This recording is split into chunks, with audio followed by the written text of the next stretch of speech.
Okay. Get my notes out. So Purim is this week. So I figured we'll talk a little bit about Purim. The theme I would address today has to do with probably a question most people have. I think women may have the question a little bit more than men. So I'll frame the question like this.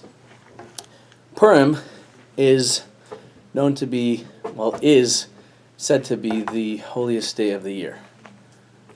Even more than Yom Kippur, right? Because we say it's Yom Kippurim is Yom Kippurim. It's the day which is like Purim, which means that Purim is even more elevated potentially, that a person can reach a level of Kedusha on Purim greater than they could even potentially the rest of the year.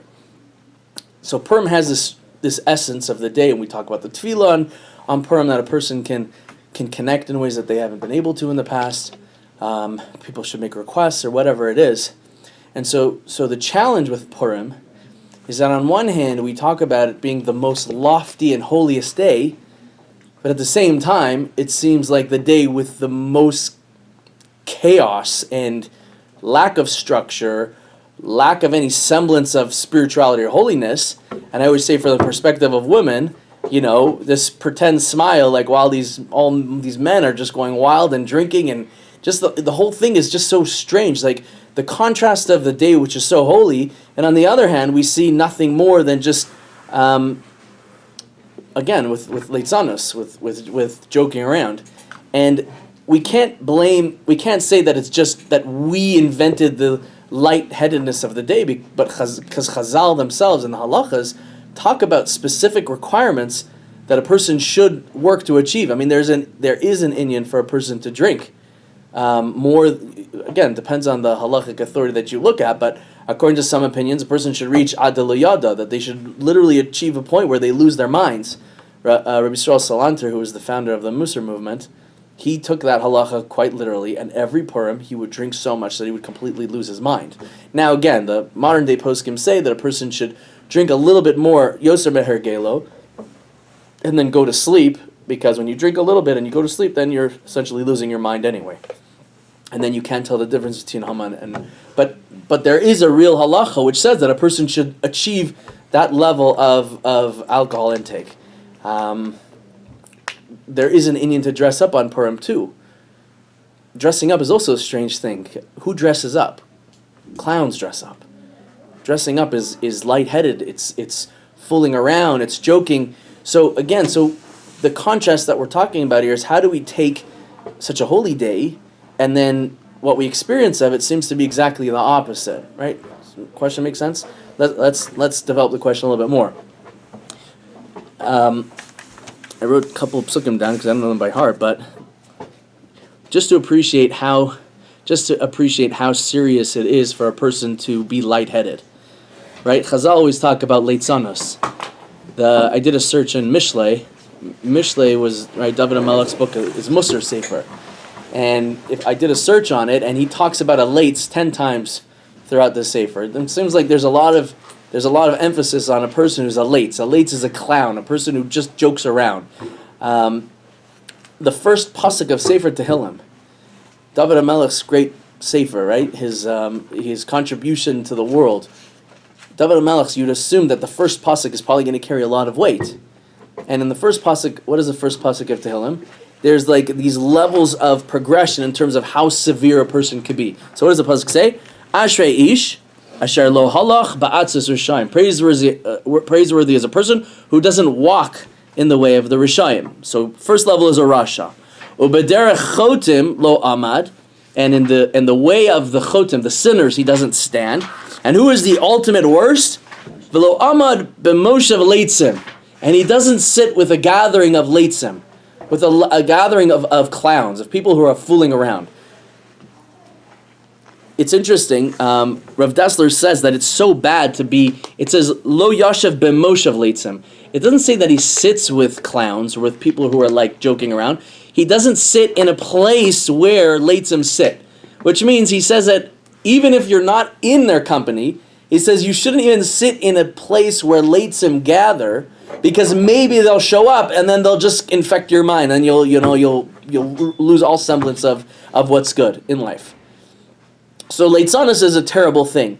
The Mesilas Yesharim also writes, it's a fascinating thing. Mesilas Yesharim writes in the beginning of the Sefer, he talks about how a person has to focus, and the purpose of life is to know your purpose and to clarify where's my pathway, and to know that only doing mitzvos is going to get me there, right? All this preamble about how you can grow and get truth of life. And then he writes, he says, you can have a person who knows all the truth of life and has a clear guide and clear pathway to it, but there's one power which can destroy all of it. And he says, it's lightheadedness. A person can take the most lofty of ideas and the most depth of understanding and just pepper on a little bit of a joke or a little bit of cynicism into anything of value, and immediately you can destroy it.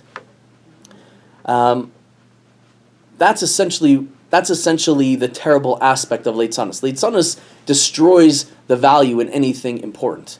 That's why we're so careful. I think I forgot this. There's a Chazal or a Gemara somewhere. It says that it's better to be in contact with a wild bear than to be in contact with a person who's a leitz, because the wild bear might physically kill a person. A leitz a person who's cynical, a person who makes a mockery of everything, can basically destroy a person's value system.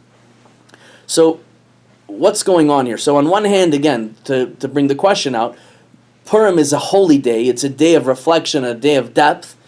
And at the same time, we see the extreme example of what we would say Chazal kept telling us, like, X, don't do this. Like, don't be wild, don't be foolish, don't act out of character, and don't dress strange and do weird things, but that's precisely what we're doing. So how do we balance those two things? What is the whole essence of the Yontif? So let's understand the concept of laughter. What is laughter, and where does it come from? So I once heard one of my Rebbeim make a very interesting observation. He says, what is laughter? What is the psychology of laughter? So he says, he actually asks it through a question. We know that Avram Avinu, he had a certain midah, right? All three of the avos, each one represented a different midah. Avraham represented, anybody know? Chesed.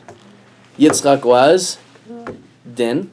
Come on, hasn't been that long since then, right? Yitzchak was din, and Yaakov was gvura. I'm not sure what gvura means. I'm not even strong. But okay, Avram was chesed, Yitzchak is din. Chesed is kindness, friendliness, being good. Din is judgment, right? A person who's din is a very strong, very straightforward, don't mess around with this person.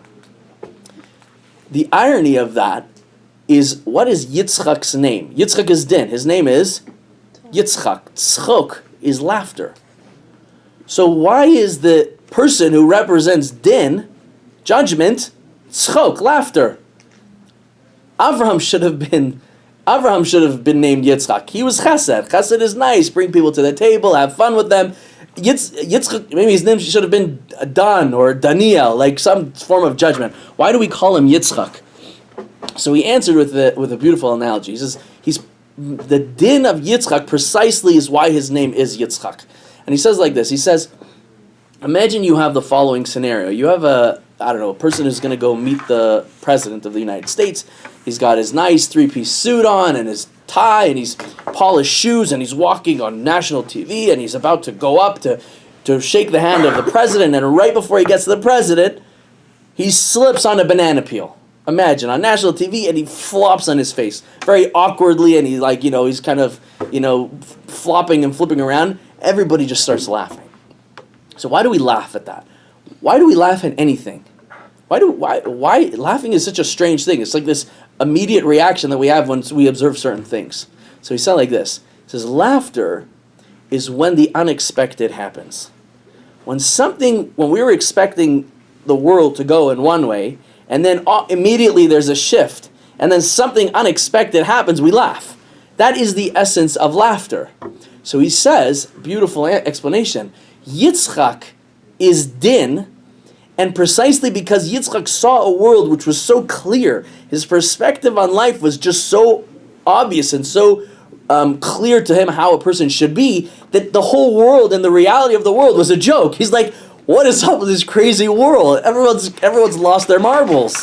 Yitzchak was laughter because he precisely had such a clear perspective of what truth was. Everything else was a deviation from that. I once heard Rabbi Akiva Tatz say, I don't know where he quoted this from, but he said that the happiest or the most joyous moment or the greatest laugh that a person will ever have is on the day of their death. He says because the moment a person dies, all of their life becomes clear.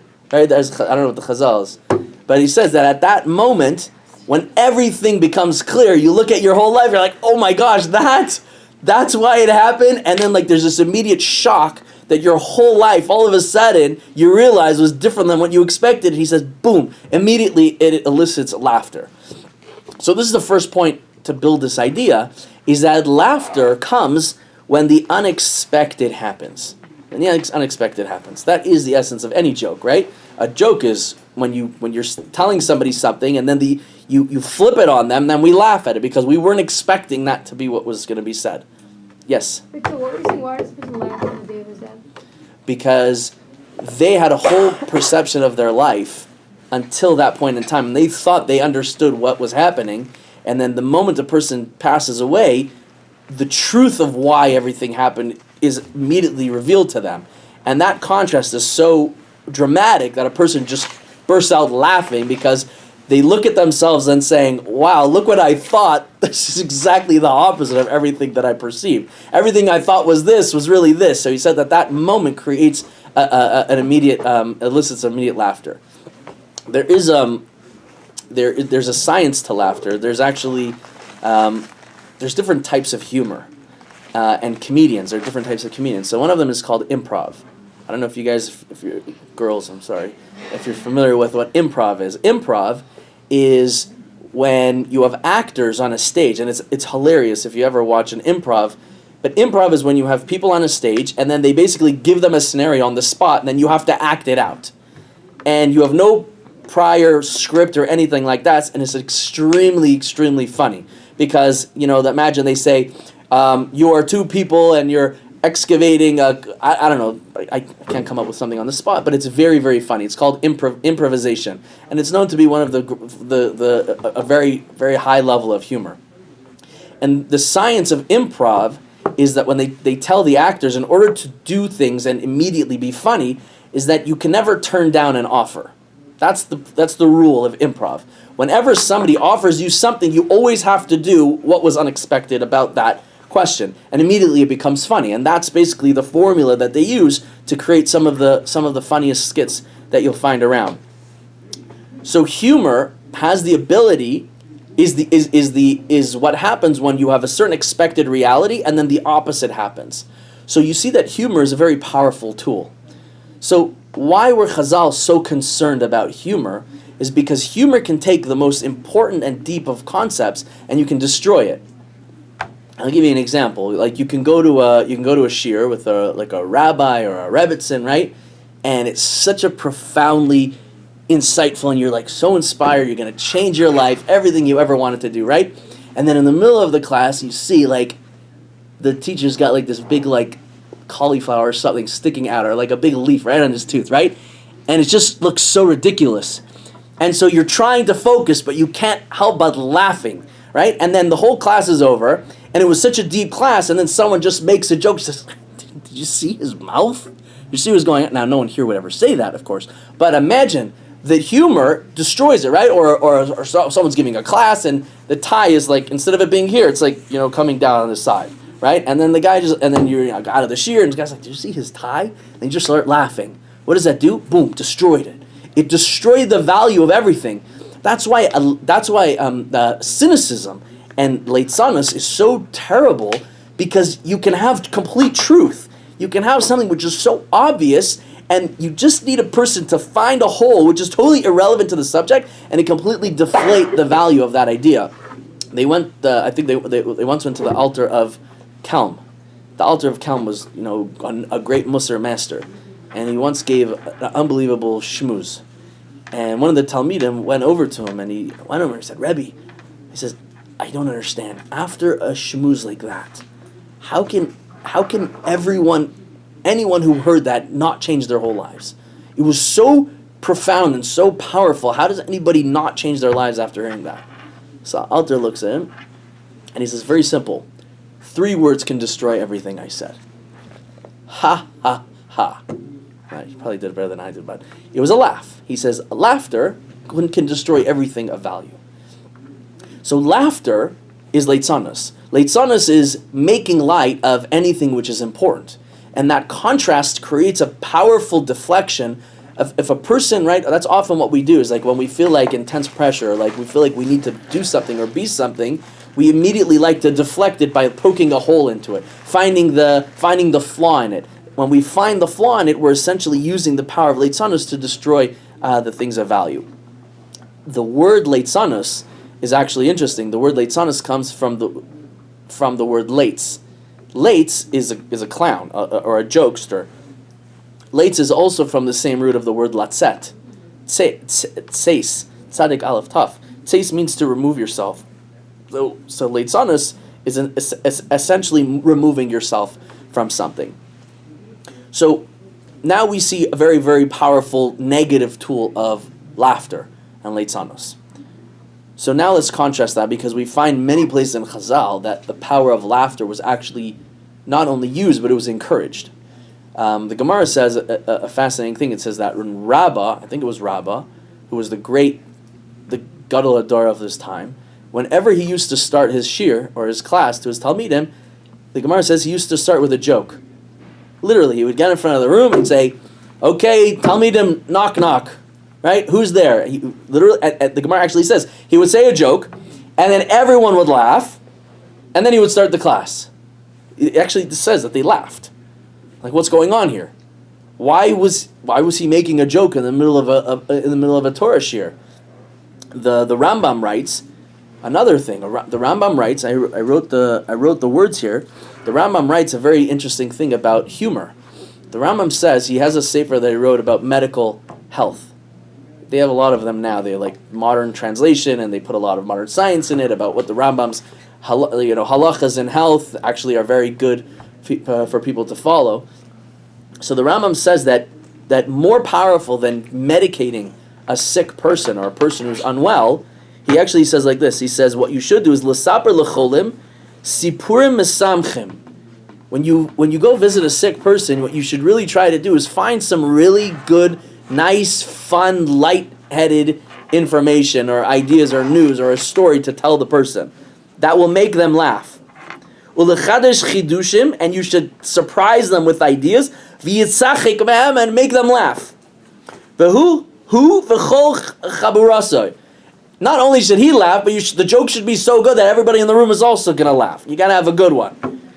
V'yivcheru l'sham shemo ula'amu lefanav. And who should you choose to go into the room, right? You have a group. Who do you send into the room first? Misha yismach bo. Send the person that is going to be able to be mesameach that person. Bo'es hachola. So, again, now we're finding examples in Chazal where humor is very valuable. It's encouraged. It's actually something that the Rabbanim used to do. I actually found an interesting thing I read once. If you're ever feeling a little down on yourself, just not having a good day, it's actually recommended to go into a room, find a mirror, stand in front of the mirror, and just make the silliest, funniest face right to yourself. I know it sounds crazy, and don't do it when anyone else is around because they might think you're crazy, but literally just stand in front of a mirror and just smile at yourself. There is this natural trigger that takes place that a person can actually change their mood when they see themselves make fun of themselves. So what is this point that I'm trying to bring out here is that laughter and humor has the ability to break free from the existing situation. Humor is the ability to see past the immediacy of what's in front of me and be able to go free from it. The Gemara says that Eliyahu Navi was once with one of the Amoraim, or the Tanaim, I don't know who it was, and Eliyahu Navi points to 2 people in the marketplace, and he says, those 2 people are B'nai Olam Haba. He says, those 2 are going to go straight to Olam Haba. So the Amaro goes over to these people and he says, "My hi, like who are you? You know, Eliyahu Navi said you guys go straight to Olam Haba. Like, you know, are you the great Gadolei Ador?" So they looked a little bit surprised and they said, "Well, no, we actually were clowns." Like, what do you mean you're clowns? It's like, how do you go into Olam Haba? Like, what's so special about you? He says, well, when people are sad, we go and we make them happy. We clown around with them and we, tell them some, humor and we make them feel good about themselves. So there's this power, this koach that humor has in order to be able to break people free from their situation. There's a fascinating book on marriage. So I'm giving a little bit of preemptive marriage stuff. So the book is written by, he's not really from, his name is John Gottman, and it's called The Seven Habits from Making Marriage Work or something. I don't remember what it was, but that's regardless of the point. He says something in there which is really fascinating. So this writer, Gottman, is a researcher. He's a psychologist, and he had a very hard time finding a wife, someone that he could build a relationship, build a life with. He just wasn't a person that was able to find somebody. So he said, you know what? Why don't I research and find out what makes people successful in relationships? So then once I find the formula, I'll be able to be able to know what to do to be able to find the right wife. So he creates this laboratory, and it's basically an apartment. He converts the apartment into his lab, and he hides like hundreds of video cameras all throughout the apartment and every corner. And he invites couples into the apartment, and obviously he tells them in advance, but you can't see any of the cameras, and he says, just live your lives like normal people, and he says, I want to observe how people interact. Now, he had no idea what he was watching, but he did this for 16 years. And what he did was he just watched hundreds and hundreds of couples interacting over years and years, and then he just watched their relationships. Either they stayed married or they got divorced. And then what he did is he went back and he pieced back all of their lives and all of their interactions. It's fascinating. Man, you got to have a lot of patience for this. And he actually was able to build patterns of what he saw makes successful relationships versus what makes unsuccessful relationships. Can you imagine? It's 16 years. I mean, he is the undisputed, most respected person in relationship theory. Like they study his work everywhere. He's so good at identifying patterns between couples is that within, I think, 30 seconds or 1 minute of interacting with a couple, he can predict with a 97% accuracy if they'll be divorced within the next 5 years. Like, that's how good he is. Like, there are certain tall tales. Again, I don't know, that's pretty scary. But he's able to really just hone in on what he knows to be the most powerful things. So one thing he says, I know this is long-winded to get to my point, but one thing he says that what he found is that people think typically that couples who fight or argue are more prone to having or separating or something bad happening in their marriage. And he says that over his years and years of research, he found that that's not the case, because he saw many couples that would fight, that would end in separation, but many couples that would fight but then have great, happy, long marriages. So he said, what's the difference? It's not arguments, because everyone gets in arguments. You get disagreements with people. So he found an amazing thing. He said, what was one of the most fundamental differences between the couples when they went through difficult times and they got into arguments that were successful versus the ones who were not? He describes the following. He calls them the repair attempts.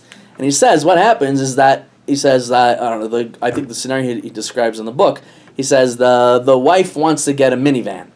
The wife doesn't want to get a minivan and the husband wants to get a minivan. I don't know what they're arguing about. And then it starts getting heated. We can't afford it. We want it, but I need it for the convenience of the kids. Now it's getting heated. And then they're in the midst of this intense conflict. And then he says healthy couples, what they do is in the immediacy when it's really uncomfortable and really hot, one of them looks at the other and just says, and she like sticks her tongue out at him. And then he's like, really? And then he sticks his tongue out at her. And then they both just break down laughing, and then they diffuse the entire situation, and then they're able to pick up and continue the conversation. He says that the power of humor, healthy couples know when they get into the intensity of that situation how to diffuse it by using the power of laughter to be able to take something which otherwise going to be serious and then just like make light of it or make a funny face at the other person, like mimicking them the way they're reacting. It's a very interesting thing, but that was one of the deepest insights that he had about relationships, is the power that humor has in order to diffuse a very intense situation. So I don't know, practice making funny faces. I don't know how it works, but apparently there's a very effective tool of being able to engage with those types of relationships. The Chazon Ish also writes, again, this is a little bit, he says for Shana Rishona, he says and this is the Chazon Ish, who was like really, really serious, like very intense person. You ever see pictures of the Chazon Ish, like, fire and brimstone? Chazon Ish writes that in the first year of marriage, it's more important for a couple to be light and joyful and playful than it is for them to be serious with intense hashkafa discussions and all the important things. Of course, I'm not saying halachically you shouldn't follow that, but he says there's an element of lightness, of joyfulness that should exist within the beginning, because again, it sets a tone for how the relationship will ensue afterwards. So now we've gotten to the crux of it. Humor is a good and a bad thing, like everything. Humor is a very, very destructive tool, so much so that David HaMelech says, get away from a person that uses humor. But at the same time, Chazal exalt the value of humor, because everyone understands what humor does is it breaks you free from the circumstances that you're in.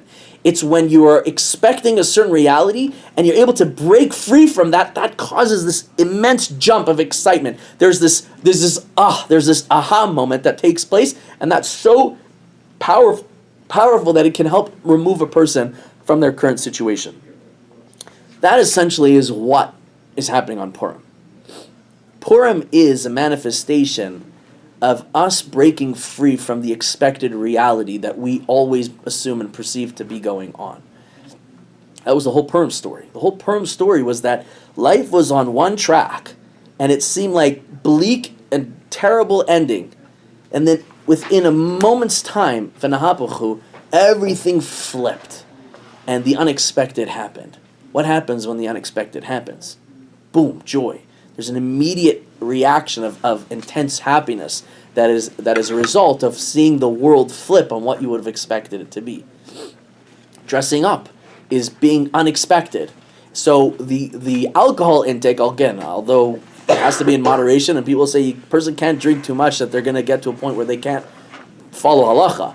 But the concept over there is to create the ability for a person to kind of break free from my natural state so that I can experience the theme of Purim, which says that the world doesn't have to be what I expect it to be. There's ultimately a guide behind it. But I want to go a little bit further into that. So what is this v'nahapuch that takes place on Purim? And I'll point to some of the points, and I'm sure you've had probably many, many classes on Purim itself to talk about, but I'll just put a couple points that stood out to me when as I was learning through it, some that bring out this point. So one thing is the name Purim. Purim itself, again, a very holy, God-guided day, is called Purim, which is named after a pur, which is a lottery. A lottery is a complete act of randomness, right? Hippel pur, here he hagoral. Haman was trying to make a lottery to kind of randomly pick the day that the Jews should be killed. That's how that's what his perspective was. But in Judaism, a pur is not random. It's actually the most unrandom thing that we could do. It can, if you think about it, when in the Torah and Tanakh do we talk about a pur? When is a lottery taking place? Right? There's two times that come to mind. Right? On Yom Kippur.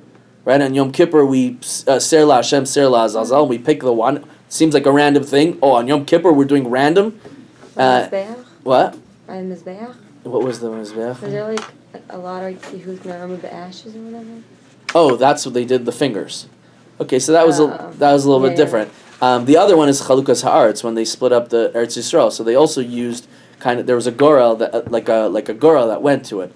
So Chazal teach us, and the Sfarim say that for us, when we do a lottery, it's actually the highest form of hashgacha. we do a lottery at the point where our minds can no longer have a capacity to decide on something because it's so beyond us, then we say, okay, Hashem, I'm going to leave it to you. The goral that we do is actually where we almost give up our ability to think, and we say, okay, now Hashem, it's in your hands. It's the highest form of Ashgacha. So the beauty of it is that that Haman was doing the poor to kind of just show the randomness of life. Again, that's Amalek. And in essence, what we take of Purim is that no, we believe that the randomness is actually the highest form of recognizing Hashem in the world, and that is the whole purpose of it's Megillas Esther, right? Esther is from the word Hester, so the whole point and the whole idea of the Megillah is that a person should read it with this perspective that I'm trying to pull out what is seemingly random and trying to see the meaning in it. Seeing the Ashgacha and seeing the flip side of what that perspective is, and that's why we do, right. We read the Megillah at night because it's the first thing that we do as we enter the Yontiv of Purim, because a person is we're programming our minds to realize that I'm being megaleh. Megillah is from the word megaleh, which means to reveal. So it's Megillah Esther is really Megala the Hester, that I'm going to go be able to see from the Megillah that I have these seemingly random events that are taking place over a period of time, which, by the way, this was surprising to me maybe you knew this, but do you know how long the events of Purim took, the whole story of Purim? When you read the Megillah, it seems like it was like a couple days, right? Or like maybe a couple months. When Esther, right? 9 years. It was a 9-year period. It was 9 years. It wasn't like a couple days or a couple weeks. So Esther goes up. All of a sudden, there's the Haman, Achashverosh, they want to kill everyone. Everyone davens. Mordechai runs back and forth. All of a sudden, he takes him out, and everything flips, and boom, we hang Haman. It was 9 years, which means that if you and I were living at that time, we would be living in this world of disaster.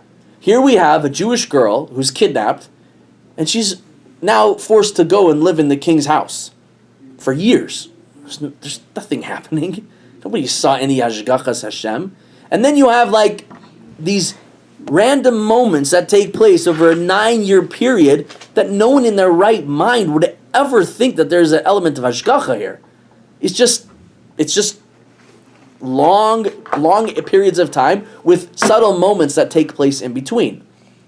What we do with Purim is that the reason why the Megillah seems like it happens over such a short period of time is we take those 9 years and we like squish them together and we read it right at the beginning, because we're showing, even though it was 9 years, you have to realize the whole thing was pre-orchestrated. HaKadosh Baruch Hu had a plan in mind from the very beginning to the very end, and we read the Megillah to show us, to train us, that even though life doesn't always look like there's a pattern, if we're able to step back and take the long view of it, we'll be able to see that.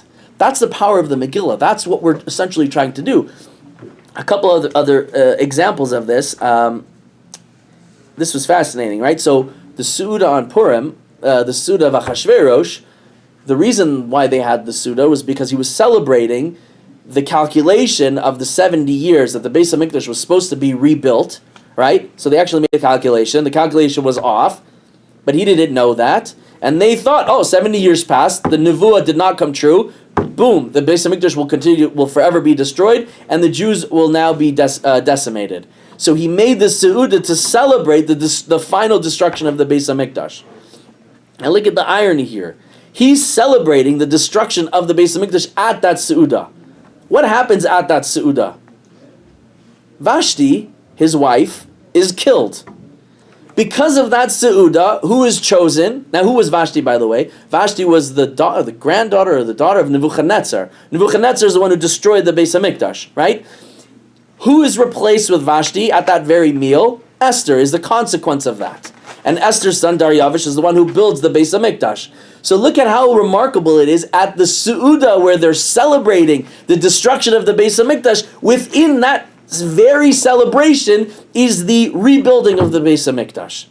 That's right there. It's right here in the Megillah. But you have to condense it to be able to see it. Another couple of these flip examples is that Haman, Achashverosh, the country at the time was a democratic country, which means that there was advisory boards, and you couldn't just say off with his head. It wasn't so simple for even a king or a ruler to be able to give the death penalty to someone. There was due process that had to take place. When Vashti didn't come out, so Achashverosh was like really upset, and he didn't know what to do. So Haman comes over to him and says, "Who needs these laws anyway? You're the king. Why are you feeling subservient to all these advisors and these bodies of governance? Just do away with it. Be the one person to make a decision. Do away with due process." And that's essentially what happened. The whole story of the Megillah, you see there's many subtle hints, the Malbim talks about this, is that it was an undoing of the judicial structure of the kingdom, is that Achashverosh was slowly being influenced to take complete power into his hands by the aid of Haman. Now look what happens when everything flips. Now Haman, at the end, everything flips on him. So what does he do? He begs Achashverosh, "Don't kill me. Give me due process. Get the courts involved." Achashverosh is like, "I'm sorry, that system is not in place any longer." The very system he used to get rid of Vashti was a system that got him destroyed. Right? The Adar. Why did they pick Adar? Because Adar was the month that Moshe Rabbeinu died, but really it was also the time that Moshe Rabbeinu was born. And the other point is that when Haman was upset about that Mordechai was not bowing down to him, so in his rage, Chazal tell us that he actually went to the school, the Beis Medrash, and he walks in, and Mordechai is in the middle of giving a class to all the little kids, and Haman runs in there and he just says, "I'm gonna kill you. You're dead tomorrow." And he gives this decree and he says, "By tomorrow you will be hung." And it was such an intense moment that the entire room of all these children immediately burst out in crying. Chazal tell us that the cry of those children was precisely what shifted the whole scale for the whole story now to unravel against Haman. It was that crying that Haman himself is the one who elicited by going to the wrong place and getting the kids to start crying. It was that very night when it says Nadada Shnas HaMelech, when Achashverosh couldn't sleep that night. What was the night that he couldn't sleep? That was precisely the moment where Haman made all the children cry. That tefillah went up to Kadosh Baruch Hu, Shnas HaMelech. They say that the king couldn't sleep. Not only was it Achashverosh, it was also Kadosh Baruch Hu. Because whenever it says HaMelech in the Megillah, it's referring to Hashem also. If it says HaMelech Achashverosh, it's referring to Achashverosh. If it says HaMelech by itself, it means Achashverosh and HaKadosh Baruch Hu. So you kind of see the Hashgacha, that he himself, through his own actions, brought his own downfall. The other one is that Haman destroyed his own house. Right? He only had one beam that was long enough to be hung so that the whole city could see Mordechai being hung. And it actually says that when Haman wanted to see the height of it, to see if it would be in view of the whole city, he actually measured the height of the pillar to his own height, and he actually measures the noose on his own neck. And it's almost like he's planning his own death through this. And see, he's got the thing going, and he takes the tree out of his house, and now he's all excited. The next morning he goes, right, Nadav Shnas HaMelech, he runs first thing in the morning. By the way, the Mefarshim say, why did he go first thing in the morning? He went first thing in the morning because he knew Jews are very political. And he says, if I wait a couple hours, someone is going to intervene and find out my ploy, and they're going to kind of politically destroy my plan. He literally goes first thing in the morning, walks into Achashverosh, right? And now he's got this tree built, the gallows ready to go. He walks right into the house, and he's infatuated with himself. Achashverosh comes and he says, "Oh, perfect, Haman, my great advisor.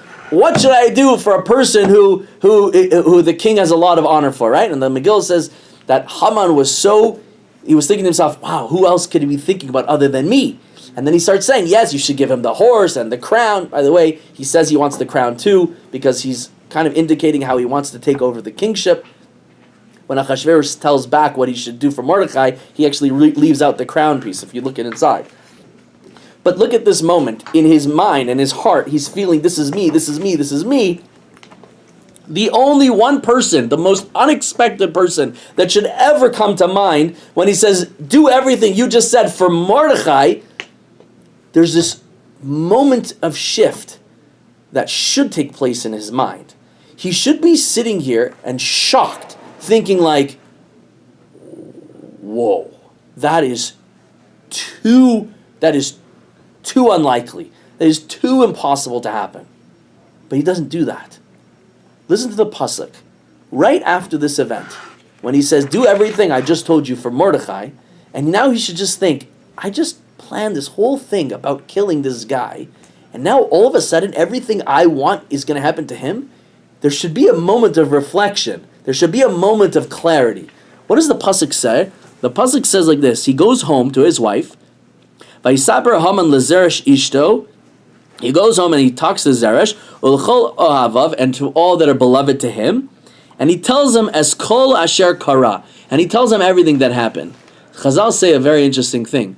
The word kara, if you translate it, actually comes from the word mikra. Mikra means chance. When Amalek attacked Klal Yisrael, it says asher karcha b'derech, that they chanced upon Klal Yisrael. So what happens is that Haman is faced with this reality shift that just like hit him like a ton of bricks. And he comes home to his wife and he goes and he says, Zeresh, you'll never believe the coincidence that happened today. Can you believe how unlikely the possibility of this happening, that precisely the person I want to kill, he tells me to go and take him on the horse and parade through the town? He's like, how unlikely is this coincidence to be taking place? He completely deflected the message, the reality of what was happening to him, and he just made it into mikra. He diffused it by saying, what a coincidence that this could happen. He used this power of cynicism, of look at the irony of it, and he diffused probably the loudest message that could have been of anything saved his life. But he couldn't do it. He wasn't able to see past that, despite all the messages that were coming to him. Who did see the message? This is fascinating. Zeresh's wife saw it. At first, she was the one, boosting up to go against the Jews. But then when she sees this, she's like, oh my goodness. And that's why it's like this moment of realization. She's even quoted in the Megillah saying, "Im mizera," I don't remember the exact words of the puzzle, which says, if this is the Jews who are doing this, I don't know, it's somewhere, right? He says, don't mess with the Jews. I should have had him. I do, whatever. He says, "Im mizera Avram," or whatever. I should have it. I'm giving a class, and I don't know what I mean. Pasuk. You should know the pasuk. Yes, we're all in fault. But basically, she says, "This is too crazy. This is too unlikely. Don't mess with this situation. Don't get involved. Don't do anything." But he fails. It was already too late, and the downward spiral already takes place. So this is a ladies' shir, I guess. So a little bit of an insight into the power of Zeresh, and this really is true for all women, is that as much as Haman got caught up in the events and he wasn't able to see the uniqueness of the situation, that HaKadosh Baruch Hu was literally running the picture, Zeresh was able to see that. There's an interesting chazal, and I'm sure you've heard it before. A lot of times women hear this chazal and they're like, well, I don't know, maybe it's a typo or something. It says, Nashim daitan kalas, right? The Gemara says, the chazal say that women, their das, their minds is kal, is light. Nashim daitan kalas, right? So I'm sure maybe you heard shmuzes. No, it doesn't mean kalas. There's many definitions of the word kalas. I saw the most unbelievable understanding of this. Nashim daitan kalas. What does it mean? A woman's das is kal. Kal. We also have a concept that we say that a person has kalas rosh. Kalas rosh means that a person makes light of things.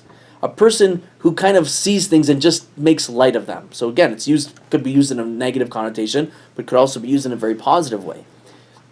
When Chazal tell us that Nashim daitan kalas, they're actually giving us a formula of the praiseworthiness of the woman, is that women have this ability to get above, to be light, that women can get caught up in these intense circumstances of life, far greater than men who get mixed up in the same things, and where a man will completely break down because of the events that are superseding any moment, a woman is able to see the callousness. She can see the lightness in it and just almost step back and just laugh and say, is this really happening?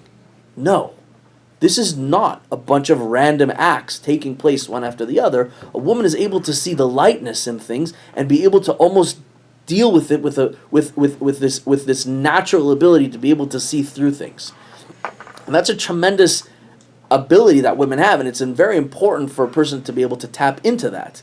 One thing that I'll end with. Well, there's a lot to say on this, but one thing I wrote it down here actually is very interesting. I should have said this earlier, but children laugh a lot more than adults. So if you ever wonder, like, why do kids laugh so much? Is it just part of their... Really, we should all laugh all the time. The reason why kids laugh is because kids are unfamiliar with the world around them. They don't have like 10, 20, 30 years of predicted behaviors. To them, everything is new. And because everything is new, everything in their world is unexpected. So because everything is unexpected, everything is laughter. So kids just laugh at everything. You know, like a little kid, you do this, right? Right there. Because like, why does doing this make that weird sound? So that's funny to a kid. Now I do it to here. You guys look at me like I'm weirdo, right? But if you think about it, there's this ability for laughter to be able to kind of break free from the expected. A person in life has to be able to tap into that power. The biggest challenge that we have, and this is kind of what I'll end with, is I'll end with this idea. The Gemara asks why we don't say Hallel on Purim. Very interesting thing, right? We say Hallel on Pesach. We say Hallel on many holidays that celebrate being saved. So Pesach we were saved, Purim we were saved. Why don't we say Hallel? Why don't we say Hallel on Purim? So the Gemara has two opinions. The Gemara says one, it says the Megillah is the Hallel. The Megillah is the Hallel. That's the first opinion. The other opinion, I don't remember who it was. The other opinion says the reason we don't say Hallel is because the Megillah does not end happily ever after. Read the end of the Megillah. What happens? Esther still lives with this big, ugly ogre man, right? Still in the palace. The Jews are still living in Galus. The taxes just went up. Everything back to normal. We don't get saved. We don't go into Eretz Yisrael. Mashiach doesn't come. Life literally goes right back into reality. So say Chazal, you can't say Hallel at that point in time. But there's a deeper message with that. And the deeper message is that HaKadosh Baruch Hu precisely had the events of Purim take place almost at the end of time, moving and shifting us through this tremendous gullus that we were going to go to for many, many hundreds of years later. And right at that moment of that shift, HaKadosh Baruch Hu gives us a Purim and he says, is that although you think you're going to be shifted and thrown into this darkness of life, and you're going to be exiled, and you're going to suffer, and you're going to go through difficulty, or even in the simpler parts of life, you're going to lose your car keys on the way outside of the house, you're going to fail an exam, you're going to be whatever challenges, dating challenges, or marriage challenges, or children challenges, or carpool challenges, and the day will start one way, and then it feeds off like, oh my gosh, this happened, and this happened, and this happened, and we're going to get caught up on this cause and effect ability to kind of weave together the story that makes sense in life, and get so used to just the patterns of life that have no deeper meaning to them. And HaKadosh Baruch Hu says, in that gullus, in that darkness, the Purim that heads you right into this history of Jews living with this meaningless life, I want you to step back and be able to see the moments within that story that when you weave them together, you will see the Yad Hashem through it all. That is the tremendous power that Purim has. Purim gives us the ability to be able to live light in the world, which seems at times so difficult and challenging. Purim is the time where we're given the tools to be able to step back in life and say, although I feel everything is happening and I don't understand why or where or how, it's being able to step back and saying, no, Hashem is in the picture. Hashem is here. Yes, we didn't get saved and Mashiach didn't come and we don't have a big party and eating and feasting with the tzaddikim with the light of the, Mashiach, all that. No, that's not happening. We're all still here. We're still tired and we still get in arguments with people. Oh, we still have bad days. Hashem says precisely there, that's where I'm going to make a Purim. So I'll quickly repeat because we said a lot of things. So we started with a question. Purim is Yom Kippurim, the holiest day, but it seems like it's the day with the most joking around. Alcohol drinking, dressing up. Mishlei talks about the first pasuk, and Mishlei talks about don't be a leitz. Mesilas Yesharim talks about leitzanis is what destroys a person from knowing truth. And why is it so bad? Because humor destroys value. Yitzchak was called Yitzchak. Precisely, he laughed because he was Midas Hadin. When you see the world one way and then the opposite happens, that's humor. Yitzchak was the essence of humor because Yitzchak was able to see the world for what it was, and therefore everything else was humorous.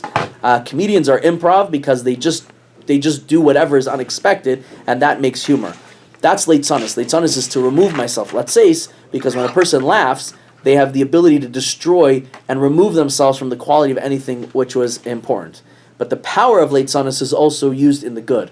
Rabbah used to start the shir, by the way. Why did he start with a joke? He started with a joke because he wanted to lighten the mood. He wanted everyone to break free from their, whatever it is, difficulties or challenges they were going through, to be able to open their minds to be receptive to the Torah that they were about to learn. Rambam uses humor to heal people, and he says it's the greatest way of doing it, and the people who went straight to Olam Haba were people that were able to use the power of leitzanis. Leitzanis, according to John Gottman, is the tool for being able to diffuse relationships. Relationships not about never fighting. It's about how you diffuse a fight by using humor in the right ways. That's how he found people to be effective. Humor is breaking free from the accepted reality. That is the essence of Purim, and Purim we're celebrating that kind of breaking free from the mold and that immediate reaction of happiness and joy, which is a consequence of seeing things flip around. That is essentially what we're celebrating on Purim, and why the holiest day of the year is the lightest day of the year, because we're trying to break free from what we think life is just about, a box of events of cause and effect, and then being able to weave those 9 years of events and being able to push them together, even in our own personal lives, and say, no, there is a reason for all this. Whatever, we went through all those examples of it, but essentially, that my love, being able to see past that is a special koach that women have. Women have the ability to be able to see the lightness. There's no way men would ever be able to handle the challenges of life that women are given, precisely because women have that gift that men do not have. Women have that ability to supersede the cause and effect and take that step back and kind of laugh at life, because they realize Hashem is running this picture anyway. This is just a bunch of puppeteering around. That is a special gift, and that is the power that we have and we're given on Purim, is ability to go, and that's why we do Megillas Esther. We read it at the beginning of Purim because we're trying to frame our minds to say that the world sometimes takes us down one path, but even in the darkness of a gullus, which is hundreds of years, we have been given the tools on this day to kind of break free from that and see past that and have a great, happy life. Happy Purim. Enjoy yourselves. And have a l'chaim, maybe. I think the Ben Ish Chai actually writes there is an Indian for women to drink a little bit.